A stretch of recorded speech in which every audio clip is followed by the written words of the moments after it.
In today's video, I'm going to show you one of the best volume indicator that I found on TradingView. It's very helpful in trading because it gives more details about volume rather than just blunt data on net volume in a time period. For adding this indicator, here we click on indicators and we search volume composition. This one, which is written by someone named Quantify Tools. To have all the information clearly, we need to widen the indicator panel a little bit more.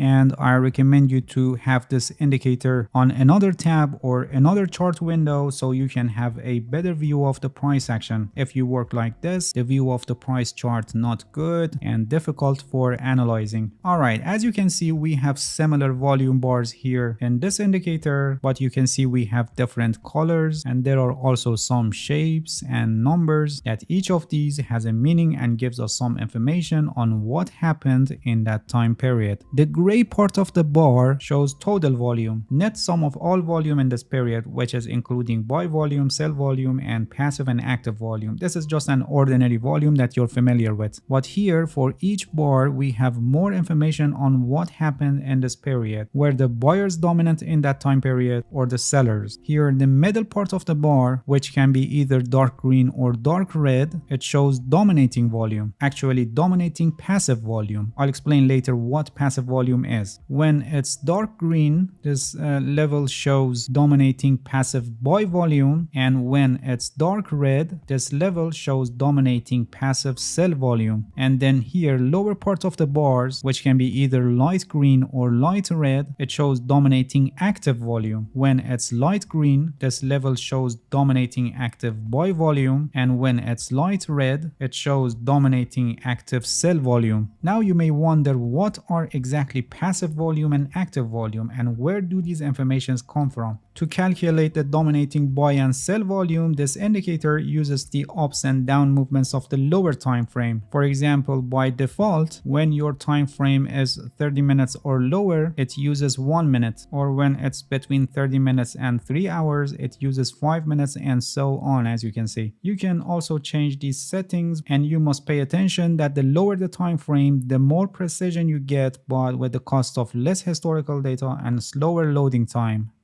Alright, now that you know where these information come from, let me explain the dominating buy and sell volume. When we have upside movement of the price, and this is happening with volume higher than the previous bar volume, it's an active buy volume. But when for the upside movement of the price we have volume lower than previous bar volume, it's a passive buy volume. So it should be clear to you that having a larger proportion of active volume, in other words more dominant active volume in a time period, while the price increased in that time period, is preferred. We have the same for dominating sell volume. When we have downside movement of the price, and this is happening with volume higher than the previous bar volume, it's an active sell volume. But for the downside movement of the price, when we have volume lower than the previous bar volume, it's a passive sell volume. Similarly here, having more dominant active volume while the price decreased in that time period is preferred. Alright, here we have a moving average line, which by default is a 20 period moving average, and it helps us to identify periods that have total volume higher than the average or lower than the average. Also, sometimes we have some small squares on the bars, as you can see, which shows when the passive dominating volume exceeds the threshold, which by default is 70% of the total volume. So when passive dominating volume exceeds 70% of total volume, the square appears. The percentage of passive dominating volume is also shown here below the bar. So these numbers that you see below each bar are actually passive dominating volume as percentage of total volume. And in the next line, these numbers show dominating active volume as percentage of the total active volume. And sometimes we have small triangles below them, which shows that it exceeded the threshold, which is 70% by default. So when the triangles appear, they show that the dominant active volume is greater than 70% of the total active volume.